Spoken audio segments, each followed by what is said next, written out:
오직 시리즈의 마지막 선교, 오직 선교입니다. 여러분은 선교에 대해서 어떤 생각 갖고 계세요? 선교에 대해서 좀 긍정적이신 편이십니까? 아니면 선교에 대해서 좀 부정적인 분이십니까?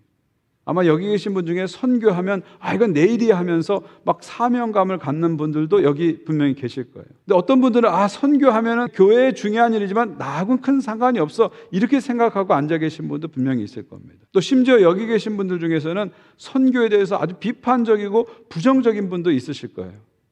막 선교한다는 사람들이 너무 독선적이고 무례하고 이런 모습 보면서 선교 골치 아파 하고 비판적으로 보시는 분도 있을 겁니다. 근데 저는 오늘 여러분하고 선교에 대한 얘기를 나누는데 조금 다른 관점에서 다른 각도에서 여러분하고 선교에 대해서 나누려고 합니다. 다시 말하면 제가 첫 부분에 던졌던 질문, 왜 우리가 여기 있지라는 이 실존적인 질문을 가지고 선교에 대한 얘기를 하려고 합니다. 여러분, 인간은 동물하고 다른 게 뭐예요? 이 실존적인 질문을 계속 던진다는 게 인간과 동물의 차이점입니다. 우리 인간은 잘 먹고 잘 사는 이 생존적 질문만 던지는 것이 아니라 내가 이 땅에 왜 있지 하는 실존적 질문을 끊임없이 던지는 존재예요. 배부른 돼지로 인간은 절대 만족할 수 없어요. 배고픈 소크라테스가 되고 싶은 거예요. 뭔가 배가 고파도 이유와 목적을 끊임없이 묻는 존재가 인간이다, 이렇게 얘기할 수 있는 거죠. 근데 저는 이 선교라는 단어가 이 질문에 대한 답이다, 그렇게 생각합니다. 보통 우리가 선교하면은요, 어떤 생각을 가져요? 해외에 나가서 다른 민족에게 전도하는 것을 우리는 선교라고 생각합니다. 틀린 얘기는 아니지만요, 맞는 얘기도 아닙니다. 이건 선교의 한 부분을 얘기하는 겁니다. 어떤 면에서 18세기, 19세기적인 선교의 정의죠. 선교는 이거보다 더 광범위하고 깊은 의미가 있습니다. 여러분, 선교라는 단어 한번 생각해 보세요. 영어로 미션입니다. 선교가. 이 미션이란 말은 라틴어 미쇼에서 왔어요. 미쇼의 뜻은 샌딩이라는 뜻입니다. 선교는 하나님께서 우리를 세상에 보내시는 그 행동 자체가 선교라는 거예요. 그러니까 선교라는 것은 어떤 정체성으로 이해하실 필요가 있습니다. 무슨 얘기냐면 우리는 이 땅에 보내심을 받은 사람들이다. 다른 말로 하면 우리는 바로 선교적 존재들이다. 이걸 지금 분명하게 보여주는 말씀이 오늘 본문 말씀입니다.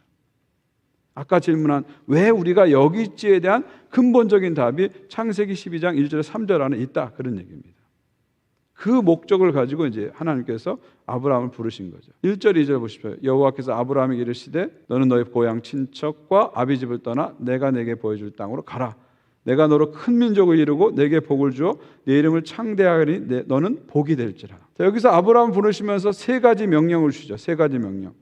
떠나라, 이 명령을 주시죠. 두 번째는 가라, 이 명령을 주시고 마지막에는 복이 되라, 이런 명령을 주십니다. 첫 번째가 떠나라. 어딜 떠나라고 하십니까? 너의 고향과 친척과 아버지의 집을 떠나라, 이렇게 얘기하고 있어요. 고향과 친척과 아버지 집은 뭐예요? 혈연과 지연을 얘기하는 거죠. 특별히 고대 사회에서는 혈연과 지연이 인간의 정체성을 결정해 줍니다. 내가 어느 가문 출신이고 어느 지역 출신이냐가 그 사람의 정체성을 형성하는 가장 중요한 거예요. 우리 한국도 100년 전만 해도 그 정체성 갖고 사람을 구분했잖아요. 근데 지금 하나님께서는 고향과 친척과 아비집을 떠나라. 무슨 말입니까? 혈연과 지연이 정의해 준 너의 옛날 정체성에서 떠나라는 거예요. 그리고 새로운 정체성을 향해서 가라는 겁니다. 혈연과 지연에 기초한 옛 세계에서 떠나서 이제 새로운 세계로 가라, 그런 말이죠. 두 번째 명령이 뭐예요? 가랍니다. 내가 지시할 땅으로 가라. 이건 무슨 얘기입니까? 옛 세상에서 새 세상으로 가라는 겁니다. 다른 말로 얘기하면은 너가 지금 혈연과 지연을 기초로 해서 안락하고 편안하게 살아가는 너의 현재 상태에서 떠나서 새로운 도전을 하라, 그런 얘기죠. 영어로 하면 컴포트 존에서 챌린지 존으로 나가라, 그런 얘기입니다. 생존적 질문만 던지는 그런 삶에서 이제는 실존적 질문을 던지는 삶으로 가라. 너와 너의 가족만 아는 그런 삶에서 너와 너의 가족을 뛰어넘는 새로운 존재를 향해서 가라, 그런 얘기죠. 새로운 세계를 향해서 가라는 겁니다. 사명의 삶을 향해서 가라는 거예요. 지금까지는 나만을 위한 삶을 살았고 나의 갇힌 삶을 살았고 내 마음대로 살았는데 이제부터는 그렇게 살지 말라는 거예요. 하나님이 지시하는 땅을 향해서 가라. 하나님의 지시를 따라 살라는 거예요. 그래서 하나님이 가라면 가고 서라면 서는 그런 새로운 패러다임의 삶을 향해서 가라, 그런 얘기죠. 그리고 마지막 세 번째 명이 뭐예요? 복이 되어라, 복이 되어라. 옛날 개혁 성경에는 복의 근원이 되어라 그랬는데 원문에는 사실 복이 되어라 이렇게 돼요. 이 복이 되어라는 건 뭐예요? 새로운 존재가 되어라. 세상에 복이 되는 존재가 되라는 거예요. 혈연과 지연을 기초해서 너의 가문만을 위해서 너의 가족만을 위해서 살던 네가 이제는 다른 세계와 다른 사람들에게 복이 되는 삶으로 삶의 방향을 바꾸라는 거죠. 정체성을 바꾸라는 겁니다. 삶의 목적을 바꾸라는 거죠. 그게 바로 복이 되어라 그런 뜻입니다. 새로운 존재의 삶을 살라 그런 얘기입니다. 요 2절에 복이 되어라 말씀을 좀 더 풀어 쓴 게 바로 3절이죠. 너를 축복하는 자에게 내가 복을 내리고 너를 저주하는 자에게 내가 저주하니 땅의 모든 족속이 너로 말미암아 복을 얻을 것이라. 무슨 말입니까? 선교적 삶을 살라는 거죠. 땅의 모든 족속이 너로 말미암아 너를 통해서 복을 얻을 것이다. 선교적 삶을 살라는 거예요. 여기 복이란 단어에다가 복음을 집어넣어도 똑같습니다. 땅의 모든 족속이 너로 말미암아 복음을 얻을 것이다. 구원을 얻을 것이다. 그 말입니다.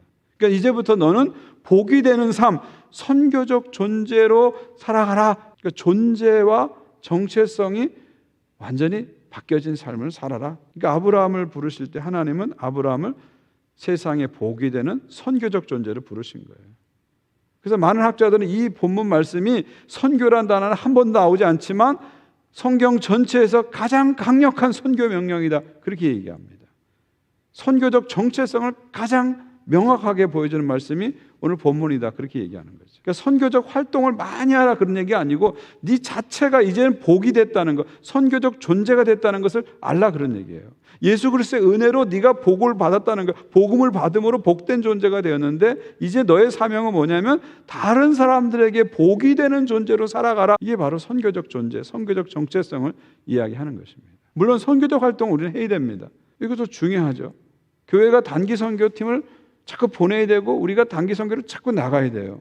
단기 선교를 통해서 단기 선교팀이 다 가고 들어오는 걸 통해서 교회 안에 선교라는 프레시 에어, 신선한 공기가 자꾸 들어오면서 교회가 선교적 방향성을 갖게 되기 때문에 이 단기 선교도 아주 중요합니다. 또한 교회가 좋은 장기 선교사를 발굴해 가지고 아주 지원을 잘해주면서 잘 파송을 해야 돼요. 이것도 세계 선교에 아주 중요합니다. 그런데 오늘 말씀의 포인트는 네가 선교적 존재가 되었다는 것, 선교적 존재로 부름 받았다는 것을 알라는 겁니다. 그 요즘 많이 얘기하는 선교적 교회도 바로 그런 얘기 아니겠습니까? 미셔널 처치라는 모든 신자들이 선교적 삶을 살면서 하나님 선교에 동참하는 교회가 선교적 교회죠. 이것의 전제는 뭐냐면 모든 신자들이 나는 하나님께 부름받았어. 하나님 나를 세상에 복이 되는 존재로 보내셨어라는 자각을 가지고 이 선교적 정체성을 가지고 선교적 삶을 everyday life, 일상의 삶에서 살아가는 거예요. 그러면서 하나님의 선교에 동참하는 것이 바로 미셔널 처치, 선교적 교회입니다. 여기서 강조되는 건 뭐예요? 선교적 정체성과 선교적 삶입니다. 이렇게 보면은 선교지라는 게 꼭 따로 있는 게 절대 아니라는 거예요. 저 아프리카만 선교지가 아니고요. 저 중남미만 선교지가 아니고 중국과 북한만 선교지가 아니라 여러분의 삶의 자리가 다 선교지가 되는 거예요. 이런 생각을 가지면 내 삶이 다 선교지가 되는 거고 내가 처한 이 삶의 상황 전체가 다 선교지가 되는 겁니다. 내가 겪은 이 어려움과 고난 속에서 하나님을 붙잡고 믿음으로 살아가는 그 모습, 고난에 대해서 믿음으로 응답하는 그 모습 자체가 바로 선교가 되는 거예요. 나는 존재로서 하나님을 드러내고 존재로서 복음을 드러내는 선교적 삶을 사는 겁니다. 여기서 활동이 나올 때 진정한 선교가 시작된다 그런 말입니다. 사랑하는 여러분, 저와 여러분은 바로 이런 부름을 받은 겁니다. 예수 믿는 순간부터 여러분은 선교적 존재로 부름을 받은 거예요. 세상에 복이 되는 존재로 부름을 받은 겁니다. 이게 바로 하나님이 우리를 부르신 정체성이다, 신분이다 그런 얘기입니다. 사랑하는 성도 여러분, 하나님께서는 아브라함 부르셨죠. 왜 부르셨어요? 세상에 복이 되게 하기 위해서 부르신 겁니다. 아브라함 부르신 하나님께서는 저와 여러분을 부르셨습니다. 세상에 복이 되는 존재가 되게 하기 위해서 부르신 겁니다. 이 부르심, 하나님 이 부르심, 이 콜링이 바로 우리의 사명이죠. 바로 이 콜링이 내가 왜 여기 있지에 대한 근원적인 대답이 되는 것입니다. 다시 하나님의 부름 앞에 우리는 서야 합니다. 이 콜링, 부르심이 흔들리면 삶이 자꾸 흔들리는 거예요. 믿음이 자꾸 흔들리는 거예요. 근데 부르심이 확고하면 이 삶이 흔들리지 않습니다. 우리 아이들이 막 게임하다 보면 엄마가 밥 먹으라 해도 못 듣잖아요. 마찬가지로 우리가 우리 자신만을 위한 삶에 너무 몰두하다 보면 하나님의 이 위대한 부르심을 자꾸 못 듣게 되고 까먹게 되는 거예요. 다시 들어야 됩니다. 세상에 복이 되는 존재로 우리를 부르신, 우리 교회를 부르신 하나의 부르심을 다시 들어야 됩니다. 그리고 그 부르심 앞에 우리가 다시 서야 합니다. 그리고 그 정체성을 가지고 우리의 일상의 삶에서 선교적 삶을 살아가야 합니다. 여러분은 선교사입니다. 주님께서 여러분을 그렇게 부르셨습니다.